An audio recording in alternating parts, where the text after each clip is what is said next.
Les tableaux de bord que je vais vous présenter ont été conçus là, pour analyser la performance financière d'une entreprise fictive de commerce de détail et qui opère dans plusieurs pays.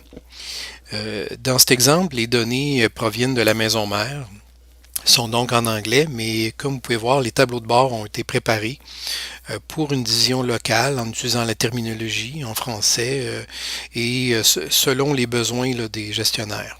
Alors, on peut voir en haut les principaux indicateurs d'analyse de vente qui intéressent là, premièrement les cadres. Dans le centre, on peut regarder plusieurs autres résultats là, de performance des ventes selon certaines dimensions, selon certains points de vue différents. À droite, on a placé plusieurs filtres pour pouvoir continuer l'analyse des données sous différents angles. On peut, par exemple, choisir de regarder certains indicateurs pendant une période de temps précise ou encore regarder la performance d'une ligne de produit en particulier. Ou encore, on peut regarder ces mêmes indicateurs-là, mais en comparant d'une région à une autre ou d'un pays à un autre.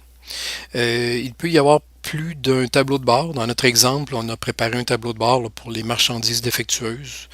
On peut aussi avoir un tableau de bord tabulaire qui ressemble beaucoup là, au rapport qu'on est habitué d'utiliser sous forme d'Excel.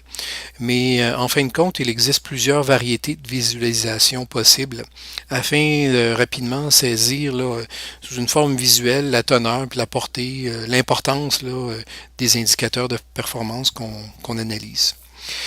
Avec les tableaux de bord, finalement, les gestionnaires n'ont plus à se consacrer autant de temps à trouver et organiser les données lorsqu'ils en ont besoin. Ils n'ont qu'à ouvrir le tableau de bord et les données les plus récentes y seront automatiquement.